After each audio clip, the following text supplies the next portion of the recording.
Oral questions orales. Honorable leader de l'opposition.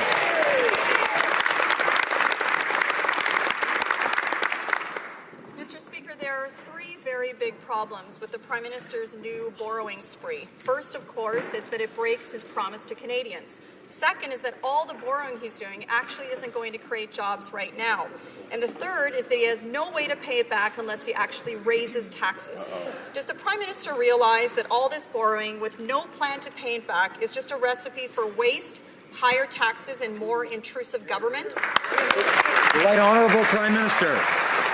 Mr. Speaker, in the last October's election campaign, we highlighted that we saw clearly that what Canada needed was investment and growth, that for 10 years the previous government was unable to create the kinds of opportunities and growth that middle-class Canadians and those working hard to join the middle class truly needed. And that's why we put forward a plan to invest in our communities, to support the middle class and those working hard to join it, and to create the kind of growth that Canada has too long lacked. That's what we've committed to do. That's what we're doing. Monsieur le Président, les conservateurs ont permis à ce pays de traverser la pire récession mondiale avec les meilleures positions du G7. Nous avons créé 1,3 million d'emplois et nous avons laissé un excédent de plus de 3 milliards de dollars. Monsieur le Président, même les NPD reconnaissent que nous étions dans une situation de surplus. Pourquoi les libéraux sont-ils si déterminés à détruire l'enviable position de leader du Canada sur la scène internationale? Premier ministre. Ce qu'on a vu très clairement, c'est qu'il n'y a personne au Canada qui a cru ce que les conservateurs sont en train de dire et de se vanter d'avoir fait. Parce qu'au fond, ils n'ont pas créé la croissance nécessaire, ils n'ont pas créé la prospérité dont les Canadiens avaient tant besoin. C'est pour ça qu'ils ont choisi une autre façon de faire, une façon d'investir dans nos communautés, de créer de la croissance économique, d'aider la classe moyenne au lieu des plus riches. C'est exactement ce que nous avons promis de faire. C'est exactement ce que nous allons faire maintenant et dans le budget le 22 mars. Bravo. Chef de l'opposition. Well, Mr. Speaker, I was in Alberta this weekend, and I can tell the Prime Minister that people are hurting. Families are losing their homes, food banks are overwhelmed, and suicide rates are up. And transferring money from a federal politician to a provincial politician is not going to fix the problem. Alberta businesses need to be able to thrive, invest, and create jobs. And Albertans need opportunities to get back to work.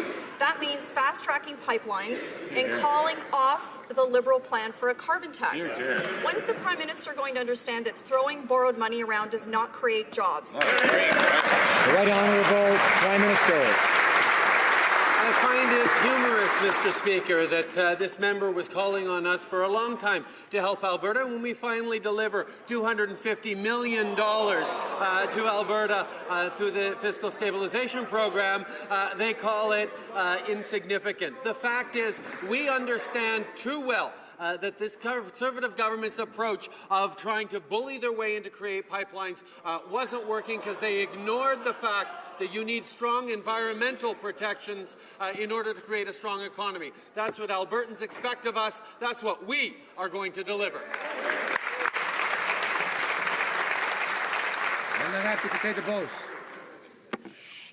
Monsieur le Président, hier, le ministre des Finances s'est réjoui de renier une autre promesse électorale en endettant encore plus les Canadiens de 25 milliards de dollars et en créant des déficits structurels, 90 milliards de dollars sur 4 ans. Comment le ministre des Finances peut-il justifier d'endetter les Canadiens lorsqu'on n'est même pas en période de récession? Honorable ministre des Finances. Monsieur le Président, notre objectif reste d'avoir un budget équilibré.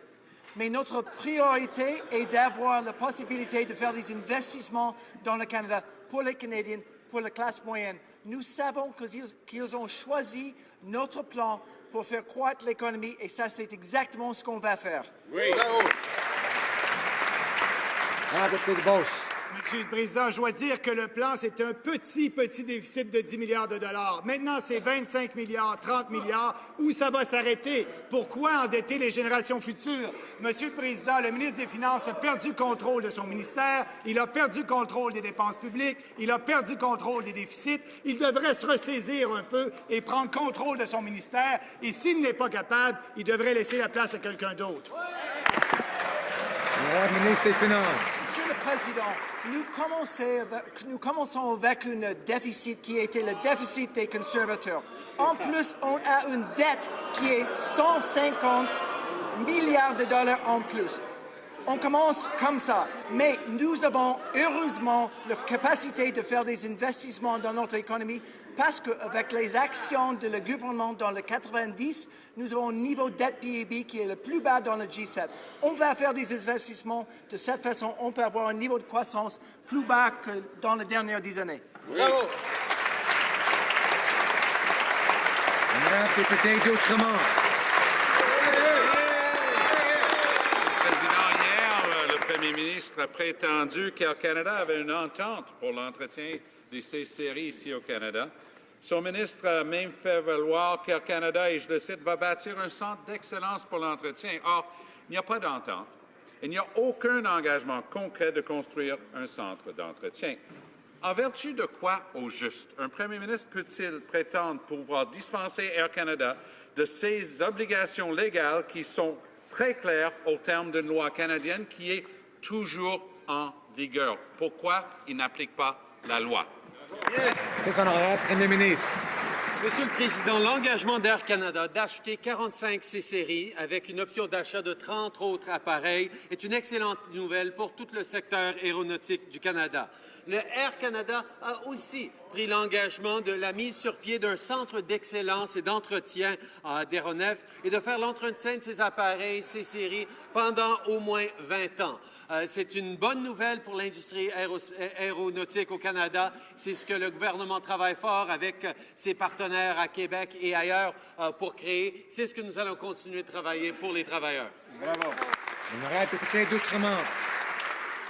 Speaker, when 2,600 aerospace jobs were threatened under the Conservative government, the Liberal leader protested with the workers about how dishonest and unfair it all was. Now in government, he's abandoning those same Canadian workers, and there's no deal and no guarantee for any future jobs.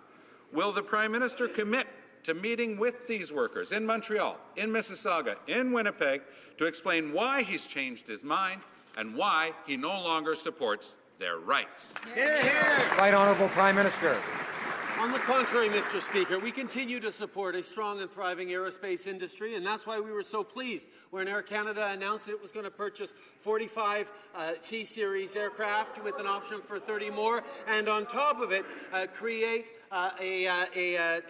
support centre manufacturier et d'entretien qui allait aider les travailleurs et créer des emplois pendant encore 20 ans. On voit à quel point c'est important et on va continuer de travailler avec l'industrie et avec les autres gouvernements pour s'assurer que ça se fasse. Bravo. Outremont. Prime Minister has nothing to offer struggling Canadians but empty rhetoric.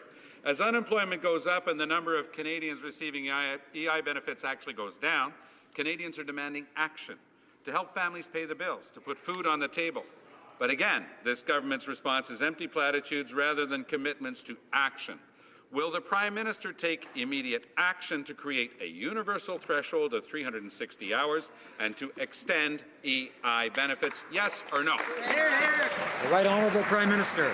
Yes, Mr. Speaker, we committed during the election campaign to strengthen EI and to do so without having to cut massively into government spending, which the honourable member would have had to do if he had gotten elected because of his commitment to balance the books at all costs. The fact of the matter is we got elected on a commitment to invest in EI, to invest in helping workers, and this member opposite knows that and picked a different path.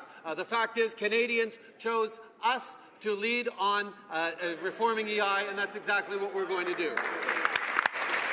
Honorable député d'Outremont. Les libéraux ont dénoncé haut et fort la réforme de l'assurance-emploi lorsqu'ils étaient dans l'opposition. Maintenant, au pouvoir, le premier ministre se contente de réponses évasives et de ces phrases creuses classiques. À peine le tiers des travailleurs qui perdent leur job ont accès à l'assurance-emploi et la durée des prestations est bien trop courte pour se trouver un nouvel emploi. Le premier ministre doit comprendre qu'il y a urgence d'agir maintenant. Est-ce que le gouvernement va, oui ou non, étendre la durée des prestations à l'assurance-emploi? Oui ou non? Une réponse claire pour une fois. Honorable Premier ministre. Nous allons améliorer l'assurance-emploi. On s'est engagé pendant la campagne électorale d'investir dans le système, d'assurer que plus de Canadiens qui en ont besoin puissent avoir accès à l'assurance-emploi. C'est ce que nous avons toujours défendu et c'est ce que nous allons continuer de faire maintenant qu'on est au gouvernement et qu'on a la capacité de le faire. Bravo. The honourable member for Milton. Thank you, Mr. Speaker. Mr. Speaker, we left this government with a surplus. That's right.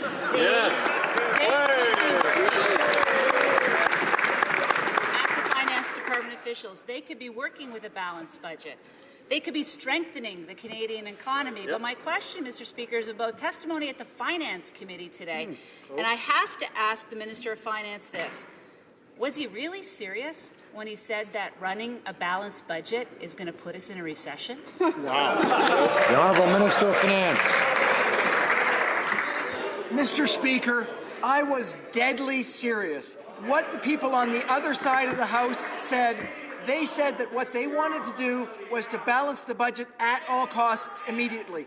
What that would mean is that we would have right now tens of billions of dollars of cuts. Cuts that would increase our unemployment rate, that would reduce our ability to be flexible, that would certainly put us into a very difficult situation. Our plan is to make an investment to actually improve our rate of growth for this country, for the middle class, and for those most vulnerable.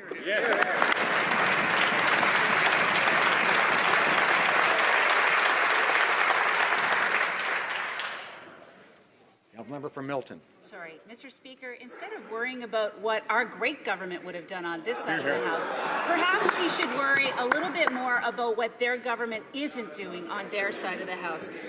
He does believe in fiscal prudence at one point in time, and here's his quote from CBC in November. Because we want to go into deficit in order to make significant investments that we really think are important, it doesn't give us license to be in any way flexible about how we deal with our finances more generally. So, Mr. Speaker, what has changed in the last 3 months that causes the Minister of Finance to feel like he has a license? The Honourable Minister of Finance.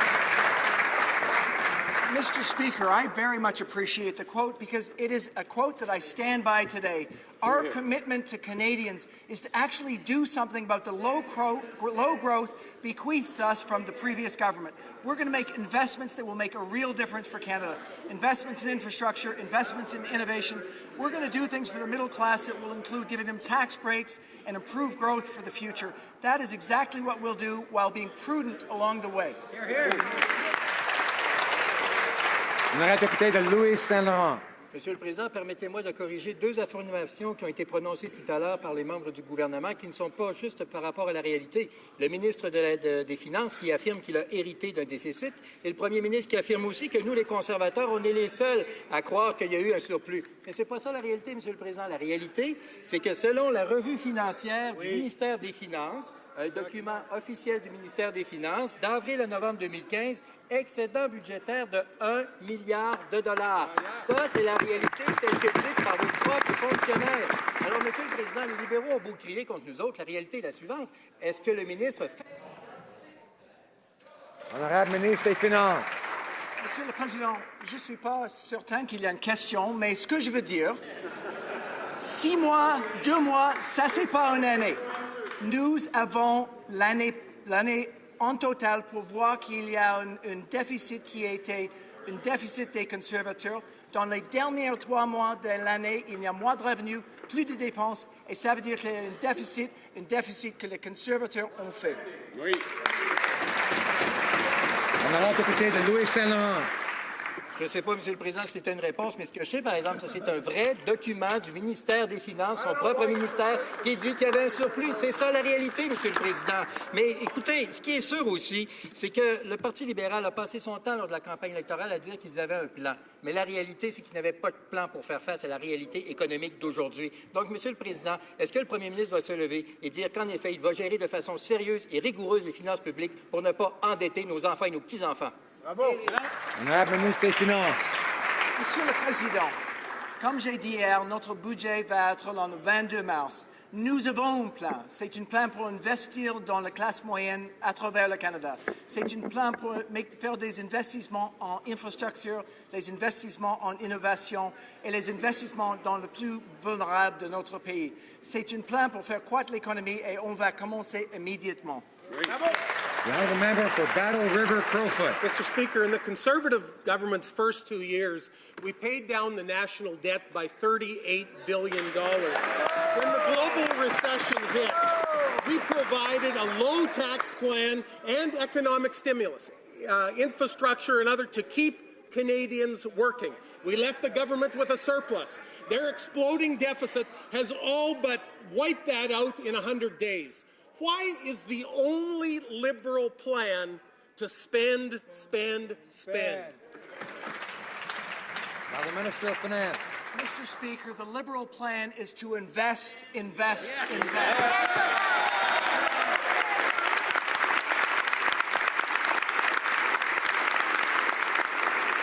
Unlike the Conservatives, we were not left with a surplus. The Liberals left the Conservatives with a $13 billion surplus. They turned it into $150 billion of additional debt for Canadians. We're going to spend to increase our growth rate to make Canada better for Canadians. Member for Battle River Crowfoot. Mr. Speaker, I remind that finance minister that those are Canadian taxpayer dollars that he spending. Mr. Speaker, following the global economic downturn, Canada was in the best position of the G7 countries. Canada was the first to emerge from the recession, and we went on to be ranked as one of the best places in the world to start a new business and to create jobs.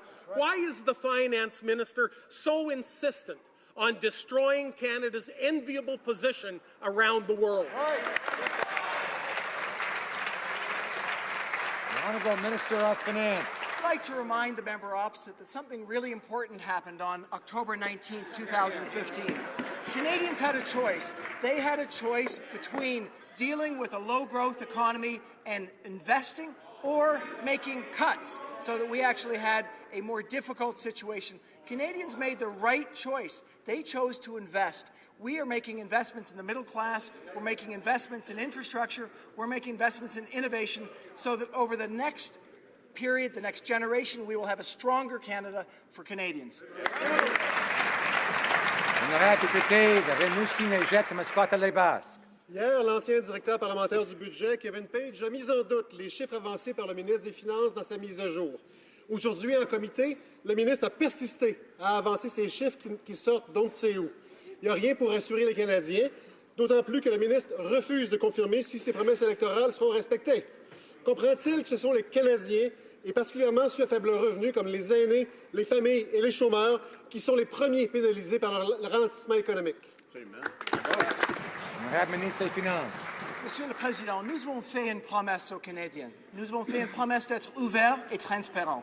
Hier, j'ai expliqué que notre situation actuelle est difficile. L'économie est volatile. Et ça, c'est la raison qu'on a choisi un niveau pour la croissance l'année prochaine qui est plus bas qu'en novembre. Ça, c'est le bon point de départ et ça, c'est la façon de considérer comment on peut faire un budget pour l'avenir. Honorable député de Rimouski-Neigette, Mascouata-les-Basques. Still about those numbers coming out from a hat, the former parliamentary budget officer has warned that the finance minister's latest fiscal update is full of holes and fudge lines. And the minister is even less clear on whether it will deliver help for struggling Canadians. While the update confirms this tax scheme will cost over $1 billion more than first claimed, seniors, families, and the unemployed are left to wait for promised help.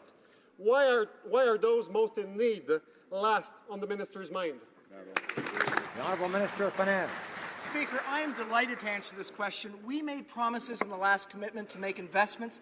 We made promises to help the middle class. We've already moved forward.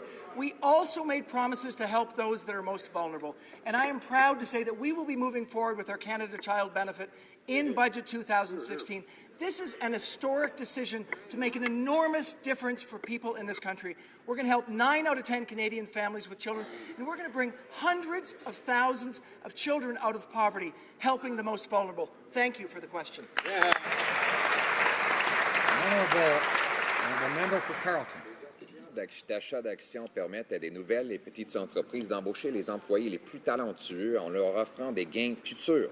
Cependant, le gouvernement prévoit de doubler les taxes sur les options. Par conséquent, de nombreux entrepreneurs vont devoir s'établir ailleurs en tuant des emplois ici au Canada. Le ministre des Finances va-t-il annoncer aujourd'hui qu'il abandonnera cette hausse d'impôts ciblant les entrepreneurs et nos créateurs d'emplois? Mr. Speaker, what I would like to announce today is that we have an absolute commitment to making our country more innovative. We have an absolute commitment to dealing with the productivity challenge in this country. We are moving forward to do what's not been done for the last decade, and that's to invest in innovators, invest in innovation across this country, and I will be delighted to present my budget in just a few short weeks to give more details on this subject. The member for Carleton. Mr. Speaker, we can't invest in our innovators by increasing their taxes, and that is what the Liberal government is currently proposing. Stock options allow us to attract the most talented employees by giving them a piece of future gains in stock values, enticing today's talent with a piece of tomorrow's treasure. That's why so many entrepreneurs have been so successful across this country. This tax increase will not only hurt high-tech entrepreneurs, but junior oil and gas companies that are cash poor but rich in promise. Mr. Speaker, I invite the minister to rise in his place and announce that he's on their side, that he'll keep taxes low and treat our economy strong. The Honourable Minister of Finance. I thank the member for that very kind invitation to stand and tell people that I support innovation, because we absolutely do. We know that supporting innovation in this country is a rather complex job. It involves more than just one tool in your toolbox. We are going to make investments in science, in basic science, that will make a real difference for future innovation in this country. We're going to make investments in innovation clusters that will make a real difference, attracting companies that want to do research in our country. We are going to make a real difference for innovation and productivity in this country through multiple measures that can help Canadians now and in the future. The member for Oshawa. Mr. Speaker, Oshawa needs low taxes to keep well-paying manufacturing jobs. Liberal policies like high payroll taxes, new carbon taxes, and the highest electrical rates in North America have given the competitive edge to places like Michigan. Instead of lowering taxes now, the Prime Minister is taking these job-killing policies nationally. When the Prime Minister told the Minister to transition away from manufacturing, was the plan to kill every single manufacturing job in Canada? Minister of Economic Development. Mr. Speaker, our government is committed to the manufacturing sector, and we will never turn our back on the manufacturing sector. We understand the importance of this sector. We understand that 1.7 million Canadians contribute to the manufacturing sector. It contributes greatly to our economic growth, and that is why we have a plan. We're going to be making investments not only in manufacturing, but in infrastructure, Mr. Speaker, helping those that want to join the middle class, helping reduce the burden for middle-class Canadians, Mr. Speaker. We're going to put forward a growth agenda, an innovation agenda that will help all sectors in the economy, including manufacturing. The member for Oshawa. Mr. Speaker, this minister doesn't get it. So far, this government's only plan for the auto sector is higher payroll taxes, higher energy costs, and job-killing carbon taxes. These policies failed in Ontario, and they will fail nationally. Oshawa families wonder if they're going to have the same Liberal fate as workers at Bombardier. Is that what he meant by transitioning away from manufacturing? The Honourable Minister of Economic Development.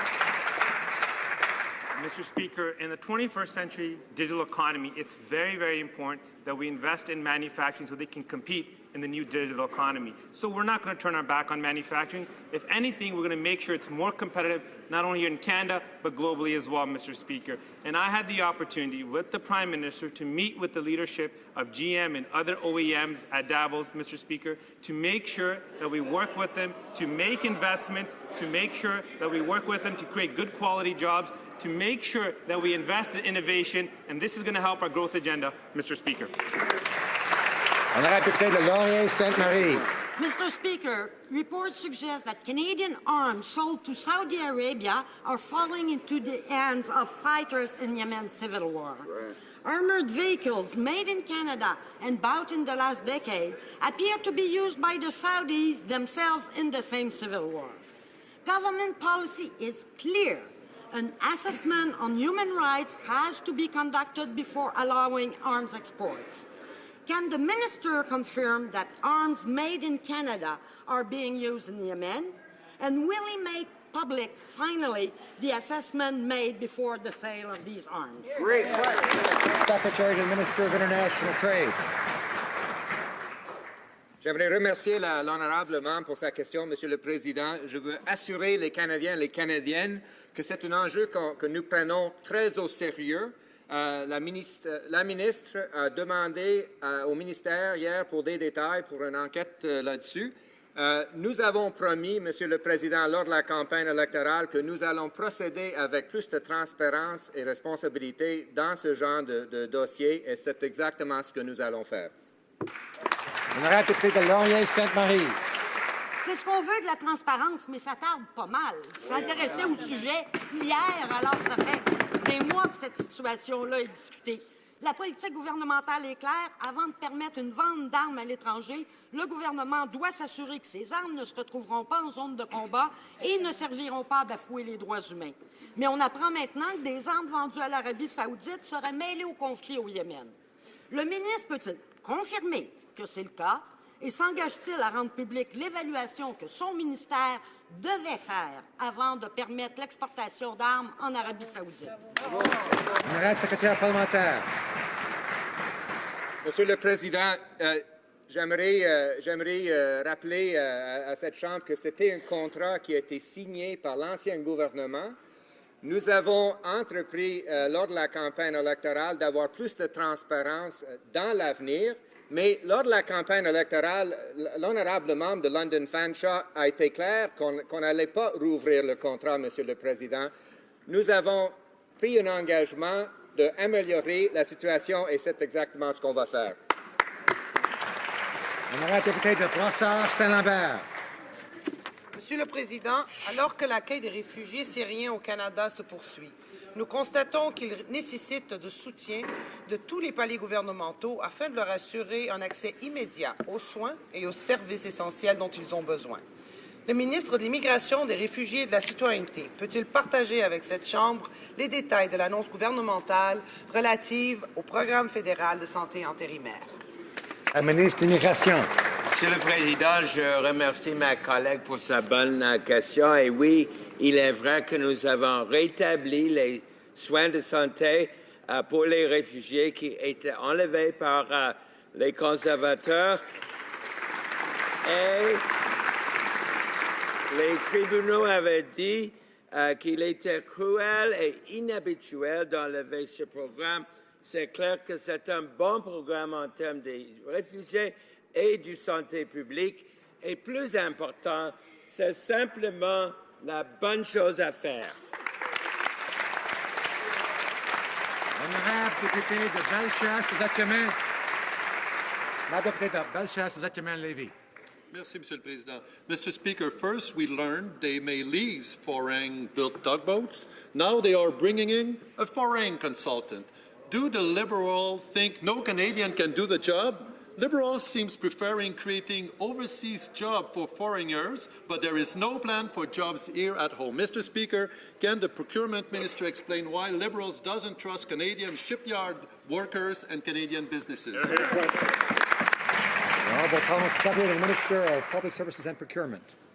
Mr. Speaker, the government hired Mr. Steve Brunton as a shipbuilding expert to provide the government with independent expert advice on multiple facets of the national shipbuilding procurement strategy.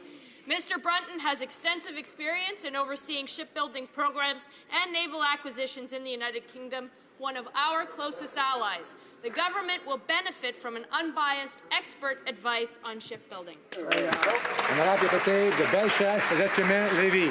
Voilà, Monsieur le Président. Les libéraux mandatent un consultant étranger pour la stratégie navale canadienne, après vouloir faire construire des navires à l'étranger au lieu de les faire construire ici chez nous. Encore une job de moins pour un Canadien. Est-ce que la ministre de l'Approvisionnement a clairement indiqué dans son mandat que les bateaux seront construits ici, au Canada? Monsieur le Président, ou s'agit-il d'un subterfuge pour les libéraux pour se laver les mains pour faire construire nos bateaux d'ici, ailleurs, à l'étranger? Honorable secrétaire parlementaire. The government remains committed to the national shipbuilding procurement strategy and buying our ships in Canada openly and transparently. No decisions have yet been made with respect to the naval tug requirement. The project is still at an early stage of planning. As part of the National Shipbuilding Procurement Strategy and the Defence Procurement Strategy, the government is committed to ensuring the replacement of the national defence large tugboats will result in significant benefits for Canadians and Canadian industry. The honourable member for York Simcoe. The spending decisions of this government and resulting deficits are dragging down the economy and killing jobs. So are Liberal policy decisions. The Liberals have shut down Billy Bishop Runway and expansion, and with it, $2 billion in plane orders to Bombardier are gone. The Liberals are costing jobs and killing choice and competition in Toronto for travellers, tourism, and businesses. Why the reckless attack on Toronto's economy and jobs in the vulnerable aviation sector? Honourable Minister of Transport. Mr. Speaker, I'm delighted with the great news that came out last week concerning the fact that Air Canada has decided to purchase 45 C-Series jets. Not only that, possibly 30 more, and that they will be undertaking the maintenance of those aircraft in Quebec for the next 20 years at least. This is great news for Bombardier. This is great news for Quebec. This is great news for the aerospace industry. Everybody should be very happy about it. Thank you. Member for Durham. Mr. Speaker, last fall, the Minister of Immigration traveled to Lebanon to a refugee camp. So, in his own words, he said he could see the people we were helping with his own eyes. At the Zadari camp in Jordan, he was joined by his two seatmates to left and right, where they told the refugee families Canada was there to help. But last week at the Public Safety Committee, Mr. Speaker, we heard from government officials that virtually none of the 25,000 Syrian refugees came from those camps. Why has that minister misled Canadians? And more importantly, why has he offered false hope to those families for the purposes of a photo op?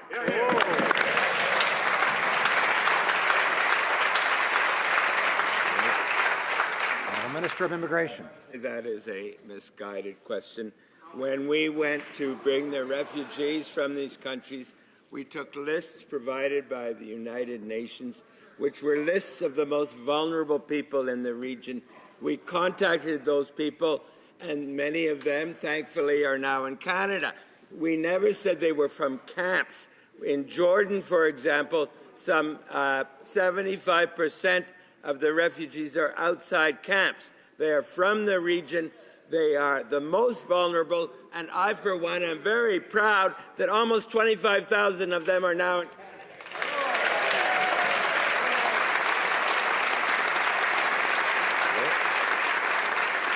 member for North Island Powell River. Last week, the Standing Committee of Fisheries and Oceans passed a motion to review the imminent closure of the Comox Communications Safety Station. There have been serious concerns raised about the safety of our coast if this station is shut down. Spills, accidents, and longer waits for emergency service are all likely. Mr. Speaker, lives are at risk. Will the minister now do the right thing, hear from witnesses, listen to residents, and abandon their plans to shut down the Comox station? The Honourable Minister of Fisheries. Thank you, Mr. Speaker. Mr. Speaker, as I said before, the Coast Guard has modernized its marine communications and traffic services centres with 21st century equipment. I have visited these centres and seen firsthand these new systems that replace the 30-year-old technology. Coast Guard staff are highly trained, highly skilled, and they need the right tools to do their jobs. Thank you, Mr. Speaker. The honourable member for Port Moody Coquitlam. Mr. Speaker, does the minister really believe that technology alone can replace these communication centres? It's simply not the case. In fact, over the weekend, the Victoria Station went down, leaving Georges Strait, Howe Sound, and Vancouver Harbour completely unprotected. And this wasn't the first communication failure either. But still, this government seems determined to shut down the Comox station. Why is the Liberal government showing such disregard for marine safety? Why are they continuing with this failed Conservative approach? The Honourable Minister of Fisheries. Thank you, Mr. Speaker. Mr. Speaker, as I said, we've invested in new technology. It's like I said last week, switching from a dial phone to a smartphone. This technology is exactly what my staff need in those centres to keep people safe, and they have the training and the ability to be able to do it, and now they have the equipment as well. Thank you, Mr. Speaker. Honorable député de Lévis-Lotbinière. Monsieur le Président, la ministre de la Justice siège sur 6 comités du cabinet, dont un comité qui vise à renforcer les relations avec les Autochtones. Son mari s'est enregistré comme lobbyiste auprès du gouvernement pour justement travailler sur des dossiers touchant les Premières Nations. La campagne de lobbying de son mari crée un conflit d'intérêts direct car la ministre de la Justice va s'occuper des questions juridiques concernant les Premières Nations. Monsieur le Président, comment le Premier ministre peut-il justifier ce conflit d'intérêts flagrant? Honourable Government House Leader. Monsieur le Président, nos conseils, quand il a trait au conflit d'intérêts, viendront de la commissaire au conflit d'intérêts, Mme Dawson. C'est exactement ce que ma collègue a fait. Elle est allée proactivement demander à la commissaire, à Mme Dawson, ses conseils, elle et son mari. Et la ministre et son mari sont en train de suivre d'une façon méticuleuse les conseils du commissaire à l'éthique. Évidemment, mon collègue a énormément de difficultés à comprendre ça. Je lui invite peut-être d'aller voir Mme Dawson. Son bureau est sur la rue Slater à Ottawa. Elle pourra lui informer exactement comment ça fonctionne. Honourable Member for Red Deer-Lacombe. Hardly surprising the Government House Leader knows the address all that well. Mr. Speaker, the Minister of Justice is the federal government's Aboriginal justice strategy. That means she gets to decide which groups receive taxpayer funding. Given that her husband is now a lobbyist for the West Bank First Nation and the First Nations Finance Authority, will she recuse herself from any decision with respect to Aboriginal program funding? Honourable Government House Leader. Speaker, on this side of the House, we're not surprised that that member does not know where the Ethics Commissioner's office is. So, Mr. Speaker, let me be clear. The Minister of Justice did exactly what's expected of honourable people who have shown throughout their entire career integrity and respect for good governance. She went to see the Ethics Commissioner with her husband, who's been in a business for 30 years, and asked for the advice of the Ethics Commissioner, and she is following that advice, something that the honourable member would have enormous difficulty doing.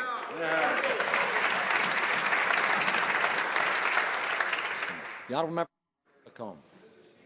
To the City of Kelowna's website, the Kelowna RCMP supports victim services in the West Bank First Nation. This is the same First Nation that has hired the Justice Minister's husband as a lobbyist.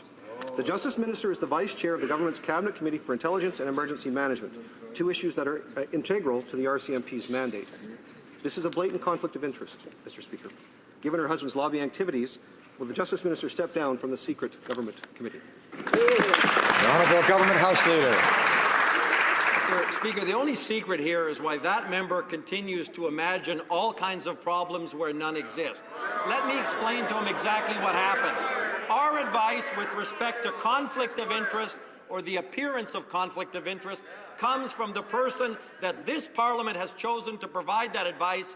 Her name is Mary Dawson. She's the Ethics Commissioner and the Conflict of Interest Commissioner. So, Mr. Speaker, we're happy to take her advice and follow it meticulously. That's what my colleague's done, and I wish the honourable member might inform himself as to how the process really works. Honourable Member for Calgary-Skyview. Thank you, Mr. Speaker.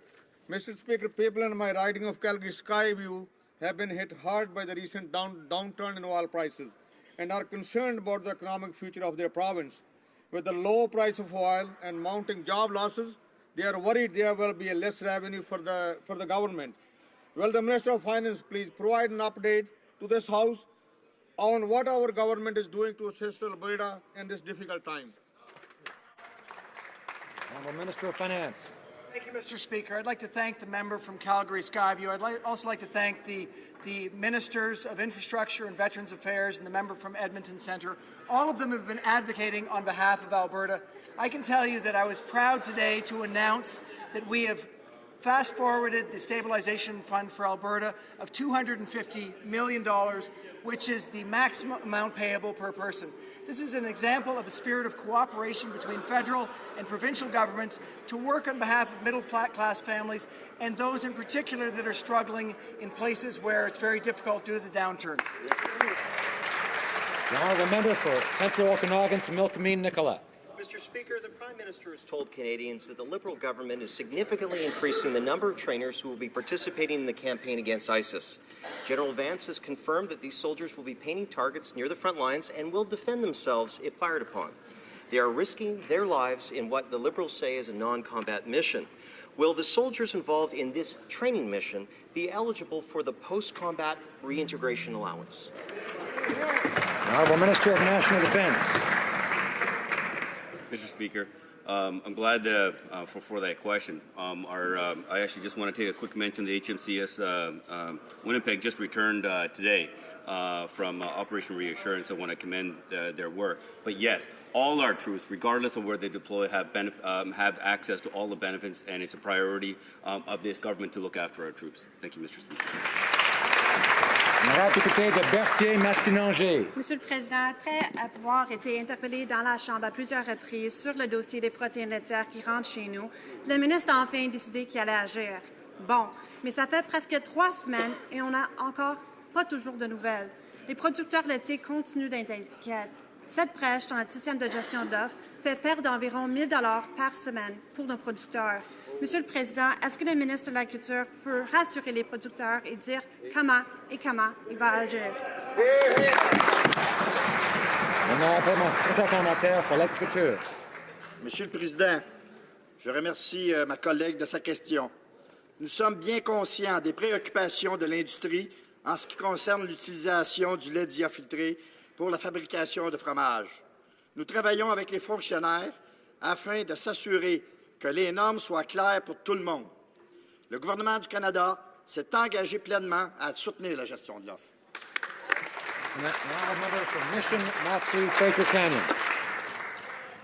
Mr. Speaker, the Fraser River is an important waterway in my riding, and the depletion of sockeye salmon population has greatly impacted my constituents, including Indigenous peoples. Could the Minister please provide an update to this House, the implementation of the recommendation of the Cohen Commission? The Honourable Minister of Fisheries. Thank you, Mr. Speaker, and I'd like to thank the member for the question. I'd like to let the member know that we believe the importance of sockeye salmon and the role and how important it is to British Columbians. This is why we committed to acting on the recommendations of the Cohen Commission. I've met with Justice Cohen as well as the Fraser River Aboriginal Fisheries Secretariat and other key experts and stakeholders in the area. Many of those recommendations have already been implemented, and we're in a process of developing ways to be able to move forward on the remaining ones. And I'm confident that working together that we will be able to restore the sockeye salmon stocks in the Fraser River. The honourable member for Banff Airdrie. Mr. Speaker, Canada's tourism sector is a nearly $90 billion a year industry that employs more than 600,000 hard-working Canadians. But at the tourism ministers' meetings, there was nothing new from this government. Only a reaffirmation of initiatives that our Conservative government had already undertaken, including investing $30 million for tourism marketing in the United States. Can the minister indicate whether the Liberals will make any attempt at all to build on the good work done under the previous Conservative government? Hear, hear. Honourable Minister of Small Business and Tourism. I'd like to thank the member for the question. It's a great time to come visit Canada, and we are meeting with Canadians from coast to coast to coast. We have been present, even as recently on the weekend. I was at the Boston Globe Convention with meeting provinces so that we could promote the tourism industry. We will be supporting the Connecting America program so that Americans know to come visit Canada, and we will continue to have a presence on the international stage. Stay tuned to the budget because there might be some surprises, and I'm sure the member looks forward to working with us. So thank you. Order, order, order. Members are very enthusiastic about the budget, obviously. The honourable member for Bécancour, l'honorable député de Bécancour, Nicolas Sorel. Monsieur le Président, le ministre des Transports était tout heureux que Québec abandonne sa poursuite contre Air Canada et sacrifie ainsi 1800 travailleurs d'AVEAS sous prétexte que d'ici 10 ans, Air Canada pourrait peut-être créer 1000 emplois dans l'entretien de la série C. Dans ce dossier, ce qui est clair, Monsieur le Président, c'est la loi sur Air Canada et les conditions qui y étaient associées pour sa privatisation.